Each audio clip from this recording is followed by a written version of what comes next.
Biktimang lumapit sa resibo para ireklamo ang isang ahente na gumahasa umano sa kanya.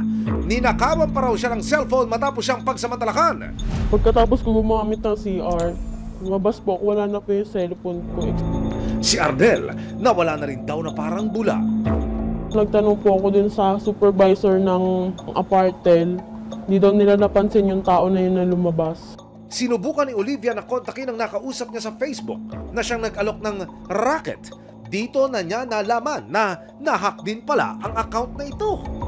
Nagpatulong po ako sa pinsan ko. Total siya rin naman po kasi nag-offer sa akin. Pinanap po ng pinsan ko yung account. Inasyon niya na nahack daw po yun. Kaya dun din po ako ng lumo. Parang minagsak ng langit at lupa. Natunto ng resibo ang may-ari ng Facebook account na ginamit umano ni Arnel para makausap si Olivia. Ang FB na ginamit para makontak siya galing sa ninakaw na cellphone sa naunang biktima. Itatago namin siya sa pangalang Isabel na nagtatrabaho bilang massage therapist. Nakilala ko siya as Arnel B. Lovero sa Facebook account ko. Nag-add siya and then kinonfirm ko po. Tapos nag-chat po siya nun. Tapos nire-replyan ko naman po yung parang kamusta ka, ganun po. Doon na po nag-start yung panloloko niya ulit na baka gusto mo may papakilala ko sa'yo. Kaibigan ko to, doktor. Dahil kailangan din ng pera ni Isabel, tinanggap niya ang alok ng suspect. Makalipas ang ilang araw, nakipagkita siya kay Arnel na nagpakilalang ahente.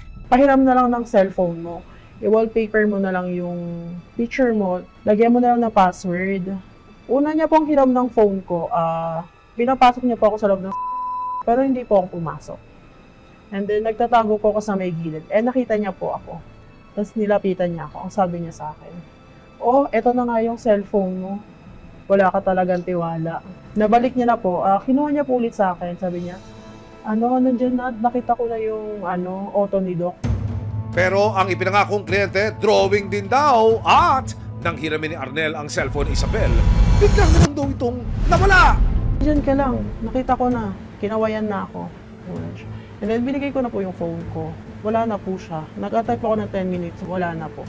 Noong araw din ay iyon, napasok na raw ni Arnel ang account ni Isabel at sinimula nang mag-alok ng sideline sa kanyang contacts, kabilang na ang pinsan ni Olivia. Dahil sa labis na takot, nagpasya si Isabel na tumigil muna sa pag-aaral. Nai-stress ako noon kasi palaging nahack yung Facebook ko tapos may nakukuha. Nag-stop po ako kasi baka malaman ng school ko. Kasi alam niya po yung school ko eh. Nakita niya po dun sa Facebook ko eh. August 24, 2025, inilapit na ng resibo sa Northern Police District ang reklamo ni Olivia.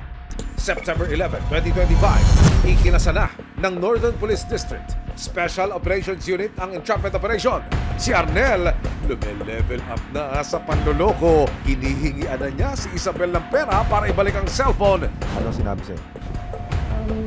Hindi po siya ng pera sa akin. Magkano hinihingi? 5,000. Yan yung 5,000. Pero papunta na ba siya? Wala pa po siyang sinasabi. Kaya nasabi niya, papunta ko kami.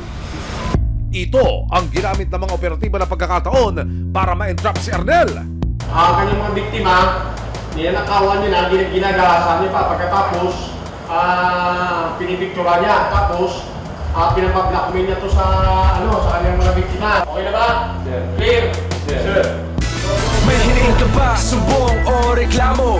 Inaapi o inaagrabyado? Nang makumpirmang naghihintay na sa meet-up location ng suspect, pumoste na ang mga operatiba sa labas ng apartel kasama ang resibo.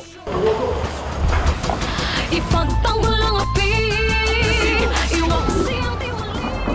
Nang iabot ni Isabel ang marked money. Surprise, Arnel! Kapalit ng iyong 5,000 pesos, you are under arrest! Na-arrest ko namin sa Rabbit Toto, si ma'am. Para sa kakamanay patawalan ko. Nang kapkapan, bukod sa mga cellphone na hawak niya, nakuha din si Arnel ng hindi lisensyadong baril. Ikaw ba may dokumento ka ba sa lisensyado ba dali ng baril? Nang maaresto, dinala na si Arnel sa detention facility ng Northern Police District Special Operations Unit. Dito na napag-alaman ng mga otoridad ng kanyang tunay na pangalan na John Cedric Mejia. Napakagaling niya yung cellphone. Kahit wala siyang kausap, kaya niyang paringin at sasabihin niya, boss, mimit niya kasi sa hotel eh. Tapos nagre-ring yung cellphone. Boss, gusto kong makita yung katawan. O sabi ni boss, 10K daw. Ano ka na, 10K ka, magubad ka. Siyempre ayaw nung babae. Sasabihin niya, akin na cellphone mo. So binibidyo niya. Ngayon, to the point, may mga pagagawa siya. Tapos hanggang sa maghuhubad na rin siya, iti-take advantage siya ng babae. Ang pinakamasakit, kukunin niya yung cellphone, itatakbo niya. Tapos, kukontakin niya, tatakutin niya ulit na pag hindi ka nagbigay ng pera, magiging i-upload ko yun sa social media. Ayon sa Northern Police District Special Operations Unit, nakaharap na pala si Mia noon sa patong-patong na kaso. Siya ay dating ex-convict na rin. Na-charge na siya before sa Manila, offenses ng 2 rape, tapos violation ng cybercrime law natin, rape threats at estafa. However, yung mga charges against him na iba, na-dismiss. Nang subukan ng resibo na makausap si Mia, ang magaling mambudol na suspect. No comment now! Sir, no comment lang muna po muna ako, sir. Sa korte na lang po, sir. Nakakarap siya sa kasong robbery extortion in relation to RA 10175 o Cybercrime Prevention Act of 2012 at paglabag sa Comprehensive Firearms and Ammunition Regulation Act. Maraming salamat sa panonood, mga kapuso. Para masundan ang mga reklamong nasolusyonan ng resibo, mag-subscribe lamang sa GMA Public Affairs YouTube channel